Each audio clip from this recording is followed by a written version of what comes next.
जिले की जनपद पंचायत वारा सिवनी में 4 नवंबर शाम 4 बजे सभा कक्ष में चल रही मीटिंग के दौरान उस समय गहमा गहमी जैसी स्थिति उत्पन्न हो गई, जब बैठक में मौजूद जनपद सदस्य जीतू उर्फ जितेंद्र राजपूत ने अध्यक्ष माया उइके पर अपशब्दों और गाली गलौज का प्रयोग करते हुए उनकी टेबल की ओर चप्पल उतारकर फेंकी, जो कि टेबल पर ही गिर गई। जिसके बाद माहौल इतना गर्मा गया कि अब मामला पुलिस थाने तक जा पहुंचा है और जनपद सदस्य जीतू राजपूत के खिलाफ कड़ी कार्रवाई की मांग को लेकर आदिवासी समाज द्वारा मांग की जा रही है। बताया जा रहा है कि बैठक के दौरान जितेंद्र जीतू राजपूत ने अध्यक्ष माया उइके के प्रति जातिवाचक और अमर्यादित शब्दों का इस्तेमाल भी किया और वहां उनको टेबल तक मारने का प्रयास करने की नीयत से पहुंच गया और जान से मारने की धमकी भी दी। जिसके बाद घटना को लेकर मामले की शिकायत पुलिस थाना वारा सिवनी में अध्यक्ष माया उइके ने दर्ज कराई है, जिसके आधार पर पुलिस द्वारा विभिन्न धाराओं के तहत मामला पंजीबद्ध कर विवेचना प्रारंभ की है। इस घटनाक्रम को लेकर आदिवासी समाज के पदाधिकारियों ने पुलिस अधीक्षक और प्रशासन के अधिकारियों से मुलाकात कर उनके साथ घटित घटनाक्रम से अवगत कराया और आरोपी के विरुद्ध शीघ्र ही विधि संगत त्वरित कार्रवाई करने की मांग की है। आदिवासी नेताओं ने कहा कि कार्रवाई न होने की स्थिति में ऐसी घटनाओं की पुनरावृत्ति न हो और आरोपी को कड़ा दंड दिए जाने की मांग करने हेतु आंदोलन किया जाएगा। इस दौरान पुलिस अधीक्षक कार्यालय पहुंचे वारा सिवनी जनपद अध्यक्ष माया उइके ने बताया कि 4 नवंबर को बैठक के दौरान जनपद सदस्य जीतू राजपूत के द्वारा अश्लीलता का परिचय देते हुए मारपीट करने की धमकी दी गई है, जिसके तहत वारासिवनी थाने में उनके खिलाफ अपराध दर्ज किए जाने को लेकर शिकायत दर्ज कराई गई। वहीं पुलिस अधीक्षक को भी ज्ञापन सौंपकर आपराधिक प्रवृत्ति के तत्व पर कड़ी कार्रवाई किए जाने की मांग की गई है। एसपी कार्यालय हम ज्ञापन देने के लिए आए थे, क्योंकि कल जो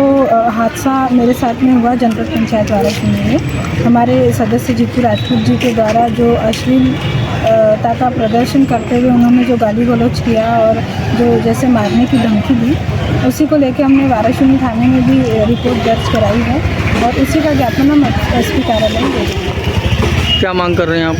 उनको जल्द से जल्द गिरफ्तारी हो, रेट्रोसिटी के तहत उनको धाराएं लगाई जाए और उनको ऐसे व्यक्ति जो पहले से ही आपराधिक उसमें कृत्य में शामिल हैं, उनको इस तरीके से खुला न छोड़ा जाए और जनपद अगर सकुशल चलाना है आगे तो उनका जनपद में या वारासिवनी में रहना ठीक नहीं है, उनको जल्द से जल्द जेल किया जाए। इस दौरान सर्व आदिवासी समाज के नेता भुवन सिंह कोर्राम ने बताया कि जनपद अध्यक्ष माया उइके के साथ जनपद सदस्य द्वारा अभद्र व्यवहार किया गया, बल्कि उन्हें मारने का भी प्रयास किया गया, जो कि न्यायोचित नहीं है। उन्होंने बताया कि एक संवैधानिक पद पर बैठी हुई महिला के साथ ऐसा व्यवहार ठीक नहीं है, इसलिए ऐसे आपराधिक प्रवृत्ति के व्यक्ति के खिलाफ कड़ी कार्रवाई किए जाने की मांग की जा रही है। अगर प्रशासन कोई कार्रवाई नहीं करता है तो पूरे जिले का समाज उग्र आंदोलन के लिए बाध्य होगा। वारा सिवनी में माया उइके जी, जिनका आवेदन सर्व आदिवासी समाज संगठन के पास आया है कि इनके साथ में वहाँ जनपद में जो बैठक हुई है उनकी कल सामान्य सभा की बैठक थी, उसमें एक सदस्य है उनका जीतू राजपूत का, उसने अपनी तानाशाही और गुंडागर्दी से अपना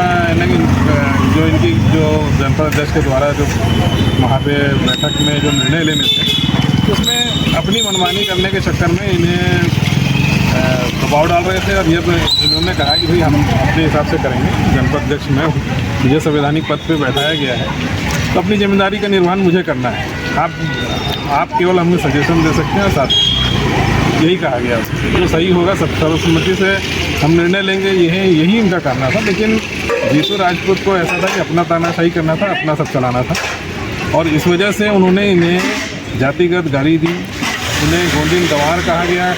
और इन्हें जंगली कहकर कहा गया कि ये ऐसे लोगों को कैसे जनपद अध्यक्ष बना दिया जाता है और इस प्रकार से जो जातिगत टिप्पणी उन्हें की और इनका अपमान करने के लिए चप्पल फेंक कर मारने की कोशिश की। तो इतना बड़ा अपमान और इतने बड़ी जो उन्होंने कृत्य किया है तो इतना घिनौना करते हैं कि भाई जब संविधान ने इन्हें अपने प्रावधान के तहत में अगर जनपद अध्यक्ष चुना है तो उसके सम्मान का और उसकी गरिमा को बचाए रखना चाहिए। लेकिन उनकी हमेशा की जो कहना चाहिए उनकी प्रवृत्ति जो है वो हमेशा की एक अलग तरीके की रही है, क्रिमिनल टाइप की रही है। और इसी वजह से जान के मारने और आने वाले समय में जो जनपद में कार्य होंगे उसके बिल पास कैसे होंगे देख लूँगा। क्या इसकी एफआईआर करा दी गई है क्या? हाँ, इसकी एफआईआर वाराणसी में करा दी गई है। क्या मांग करते थे आप लोग हम एसपी यहाँ से? पे एसपी साहब और पुलिस महानिरीक्षक के संज्ञान में ये बात को लाने के लिए आज यहाँ ज्ञापन दिए हैं हमने कि अगर मान लो हम समाज के जो इतना बड़े नेतृत्व के साथ में कोई ऐसा कर सकता है और प्रशासन देखते रह जाए और उसके लिए न्याय ना करे, तो हमने भी एक 10 दिन का समय दिया है कि उचित कार्रवाई हो और सख्त कार्रवाई हो ताकि आने वाले समय में कोई इस प्रकार से हरकतें ना करे। और नहीं, अगर इस बात को संज्ञान में लेकर संवेदनशीलता से अगर प्रशासन कोई कार्रवाई नहीं करता है तो 10 दिनों के बाद में फिर पूरा जो जिला का समाज है जो आहत हुआ है वो पूरा आंदोलन, उग्र आंदोलन के लिए बाध्य होगा।